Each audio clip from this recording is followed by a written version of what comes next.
Gimana harga saham bisa bergerak naik dan siapa sih yang bisa gerakin harga saham?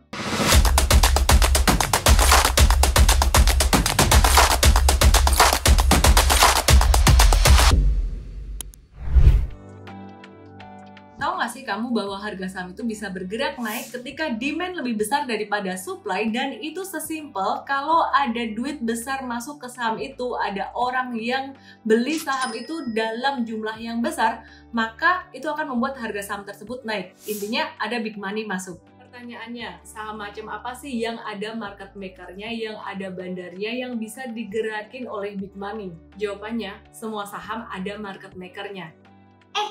Aduh, jadi gimana dong? Semua saham masa ada bandarnya gitu? Semua saham dibandarin gitu? Tenang dulu. Jadi sebelum kamu heboh, yuk kita samain dulu definisi market maker itu apa dan siapa. Definisi umum tentang market maker itu biasanya dianggap sebagai bandar saham atau orang yang sengaja memanipulasi harga saham.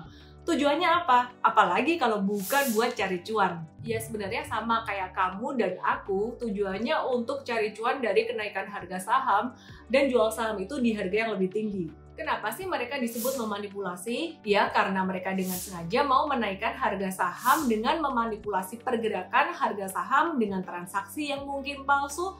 Tujuannya supaya harga saham naik tinggi dan mereka melakukan distribusi ketika harga saham udah di atas. Dan aktivitas seperti ini dianggap merugikan investor retail. Sebenarnya tuh ya udah nggak kurang-kurang perlindungan yang diberikan oleh Bursa Efek Indonesia buat investor retail dengan cara membatasi pergerakan harga saham yang naik ke atas dan ke bawah, auto reject atas, auto reject bawah, dan juga unusual market activity, memberikan label itu untuk perusahaan yang dia geraknya sangat-sangat luar biasa, naik turunnya tuh kencang banget, dan memberikan peringatan itu buat perusahaan tersebut. Hal ini sebenarnya bisa dijadikan sebagai satu tanda buat investor retail bahwa saham-saham tersebut itu fluktuasinya cukup beresiko untuk menghindari jebakan Batman atau jebakan bandar. Nah, balik lagi bicara tentang market maker nih. Kita bikin satu persepsi yang sama dulu dan definisi yang baru mengenai market maker. Dalam video ini adalah semua orang yang dengan sengaja ataupun tidak sengaja karena dia membeli saham dalam jumlah tertentu ternyata bisa mempengaruhi pergerakan harga saham. Jadi bisa bikin harga saham naik dan ketika dia jualan, dia nggak sengaja bikin harga saham itu turun atau bisa juga dia sengaja. Jadi intinya kita samain dulu persepsinya bahwa market maker di dalam video ini yang kita maksud adalah semua pihak yang bisa menggerakkan harga saham karena size beli jualnya lumayan gede. Nah, jadi lebih luas kan definisi dari market maker itu bukan terbatas pada bandar saham aja atau orang yang sengaja mau memanipulasi harga saham aja gitu. Kalau gitu, siapa dong pihak-pihak yang bisa berpotensi menjadi market maker atau menjadi penggerak harga saham ini dan apa sih motivasinya? Market maker menurut definisi kita kali ini yang pertama adalah bisa jadi mereka investor retail seperti kamu dan saya yang punya modal banyak. Jadi kalau ia beli saham bisa jadi bikin harga saham itu naik tanpa ia sengaja. Banyak dan sedikit itu berapa sih sebenarnya? Nggak ada patokannya. Bisa dianggap banyak jika dia sebenarnya punya uang ya mungkin cuma 1-2 M aja. Tapi saham yang dia beli itu saham yang benar-benar nggak liquid sama sekali. Jadi bayarnya dikit, bidnya dikit, offernya dikit, tiba-tiba dia beli 1 M, ya udah naik gitu. Tapi untuk saham-saham yang size-nya lebih gede, 1 M pastinya terbilang kecil. Dan dengan 1 M itu ya nggak bisa gerakin harga saham itu, seperti contohnya saham BCA. Nah, pihak kedua yang berpotensi untuk memicu atau men-trigger pergerakan harga saham yaitu investor institusi. Investor institusi itu ada investor institusi lokal dan yang ketiga adalah investor institusi asing. Investor institusi lokal ini siapa aja sih? Mereka adalah dana pensiun, terus aset manajemen atau manajer investasi, reksadana, dan juga investor-investor asing yang dari luar tuh sebenarnya sama-sama juga. Ada beberapa di antara mereka juga merupakan manajer investasi atau aset manajemen. Jadi motivasinya mereka tuh sebenarnya benar-benar mau investasi dengan memperhatikan faktor fundamental dan teknikal. bukan mau memanipulasi pergerakan harga saham. Karena semakin besar size uang dan semakin besar size institusi yang beli terhadap satu saham tersebut, maka pengaruhnya terhadap harga saham itu akan semakin besar.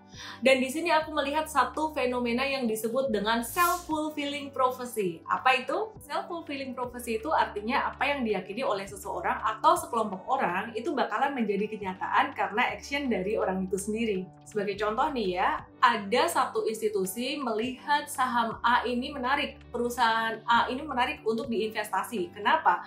Karena ada sekuritas yang bikin riset yang bagus, rekomendasi baik untuk saham tersebut, untuk emiten ini.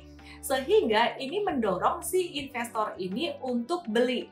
Dan kemudian kebetulan ada nih temennya investor institusi lain yang juga menerima riset yang sama dan dia juga tertarik. Akhirnya dia pun beli sehingga harga sahamnya naik. Dan apa yang menjadi rekomendasi dari si analis, rekomendasi buy dengan target sekian-sekian itu jadi tercapai. Maka dari itu, analisis fundamental itu penting, tapi bukan segalanya. Karena kalau fundamental perusahaan bagus, tapi nggak ada yang beli sahamnya, ya sama aja. Sahamnya bakalan berhenti, harga sahamnya nggak bakalan naik. Ya kalau institusi itu nggak dapat riset atau analisis, atau nggak tahu kalau perusahaan ini fundamentalnya bagus, kan mereka nggak bakalan beli juga, toh. Jadi harga sahamnya juga nggak akan naik. Sekarang jadi make sense ya kalau misalkan kamu bilang ada perusahaan yang fundamentalnya tuh bagus banget, dia tuh labanya oke, cash flow-nya oke, utangnya juga masih terkendali, valuasinya juga masih bagus. Kenapa sih saham ini nggak naik-naik? Kenapa dia seperti menjadi hidden gem gitu loh?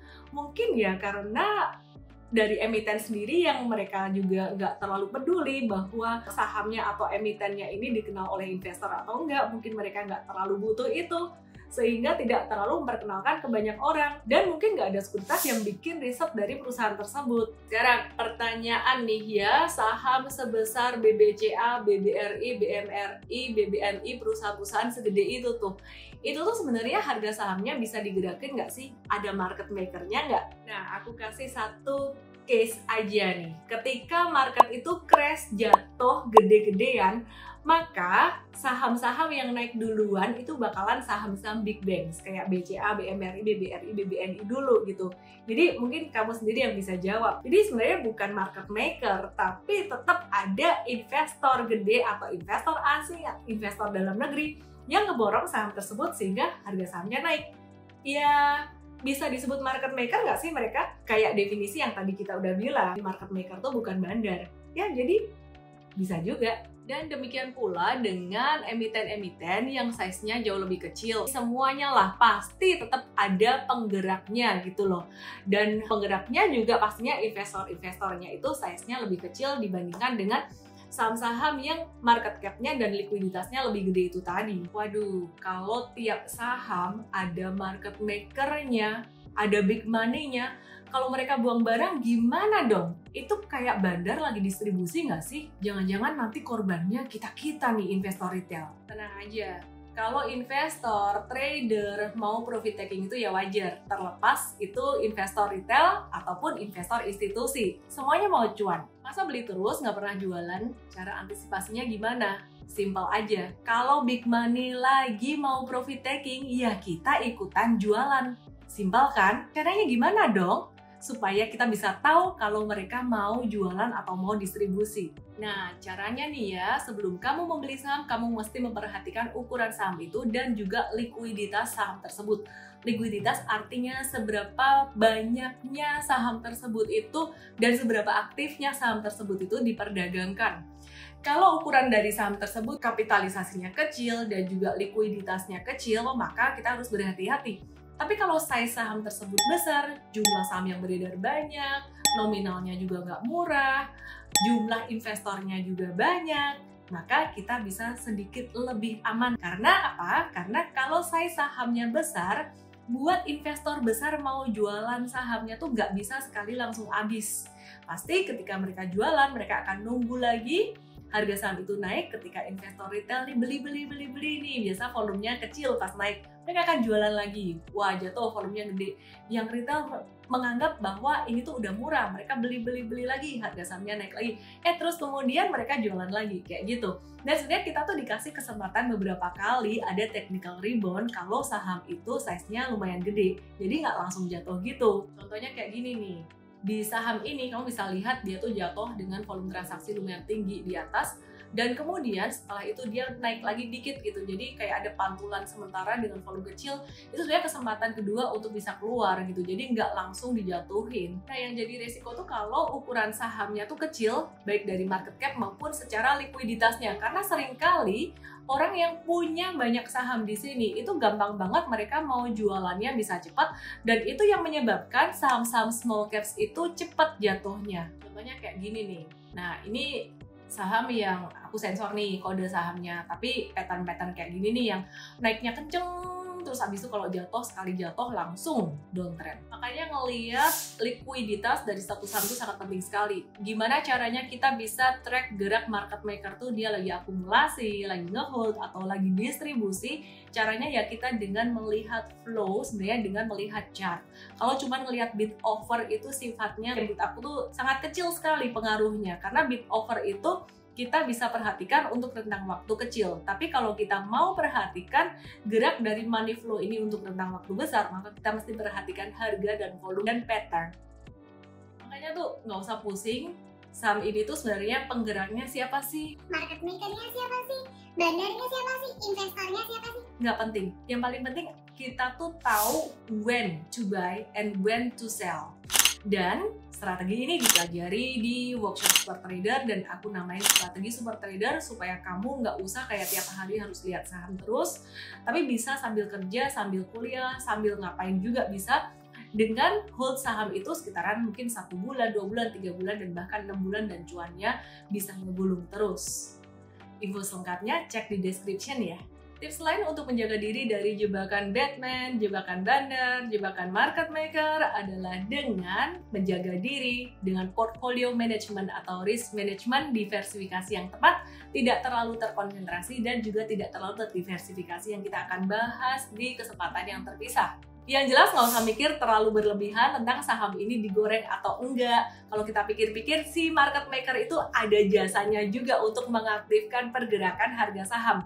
Yang perlu kita lakukan adalah melindungi diri sendiri, jangan sampai kita beli di pucuk ya, jadi jualan di bawah, tapi kita bisa tahu kapan entry dan exit. Ketemu di episode berikutnya tentang money management dan juga cara baca tren harga saham. Saya Alan Mei, salam profit!